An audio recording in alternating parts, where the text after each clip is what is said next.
एक रात रमेश को नींद नहीं आ रही थी। वो बार बार करवट बदल रहा था। काफी देर हो गई थी और रमेश सो ही नहीं पा रहा था। रमेश उठता है और चप्पल पहनकर बाहर सैर पर निकल जाता है। अक्सर गांव में लोग 5 बजे ही उठ जाते हैं, पर उस दिन 6 बजे भी सब सो रहे होते हैं। रमेश को ये बात अजीब तो बहुत लगती है और वो इधर उधर देख भी रहा होता है कि शायद उसे कोई दिख जाए, पर उसे कोई भी दिखाई नहीं देता। रमेश उस कोहरे में चला जाता है और कुछ देर बाद उसे एक घूंघट वाली औरत दिखती है। ये इस वक्त दुल्हन, वो भी अकेली? जरा चल कर पूछता हूँ कि क्या चक्कर है। रमेश उस दुल्हन के पास जाता है। उसने लंबा सा घूंघट किया होता है। रमेश उसके हाथों की तरफ देखता है। उसके हाथ बेहद ही खूबसूरत होते हैं और चूड़ियों में तो वो और भी ज्यादा खूबसूरत लग रहे होते हैं। रमेश तो उनको देखता ही रह जाता है। उसके बाद वो उससे धीरे से पूछता है, कौन हो आप और यहाँ ऐसे अकेले? मेरा नाम माया है। मैं इस गांव की नहीं हूँ, पास वाले गांव से हूँ। यहाँ मेरी मौसी रहती है, तो बस मैं तो उससे मिलने आई थी। पर इतनी सुबह? सुबह नहीं, अभी तो रात के 2:30 बजे हैं। क्या? पर मैंने तो घड़ी में टाइम देखा था। लगता है घड़ी रुक गई थी।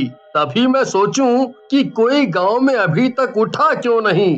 खैर, तुम इतनी रात को अकेली क्यों घूम रही हो? नहीं नहीं, मैं खुद चली जाऊंगी। तुम्हें तकलीफ उठाने की जरूरत नहीं है। अच्छा ठीक है, पर क्या तुम इस घूंघट को उठा नहीं सकती?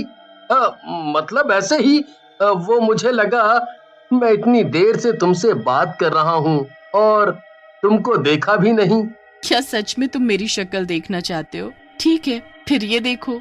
माया इतना कहते ही अपना घूंघट ऊपर कर देती है और रमेश उसकी शक्ल देखकर दूर पीछे जाकर गिरता है। उसके सामने कोई खूबसूरत औरत नहीं बल्कि एक भयानक शक्ल वाली चुड़ैल खड़ी होती है। रमेश की तो डर के मारे आवाज ही नहीं निकल रही होती। वो इतना घबरा जाता है कि अपनी जगह से उठ भी नहीं पाता। क्या हुआ? तुम तो मेरी शक्ल देखना चाहते थे ना, तो फिर अब डर क्यों रहे हो? मेरे पास आओ, आओ मेरे पास, फिर तुम्हें मुझसे बिल्कुल डर नहीं लगेगा। नहीं नहीं, मुझे जाने दो, मुझे जाने दो।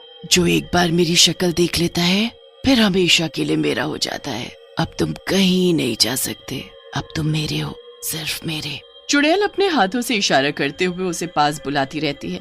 रमेश चुड़ैल की तरफ देखता ही रहता है और धीरे धीरे उसका दिमाग उस चुड़ैल के वश में हो जाता है। चुड़ैल बड़ी खुश होती है और जोर जोर से हंसने लगती है। अब आएगा मजा। वो चुड़ैल वापस अपना घूंघट करती है और तुरंत वहां से गायब हो जाती है। रमेश को कुछ होश नहीं होता। वो अपने घर जाकर बस सो जाता है। अब अगली सुबह रमेश की माँ उसे उठाती है। उठ बेटा,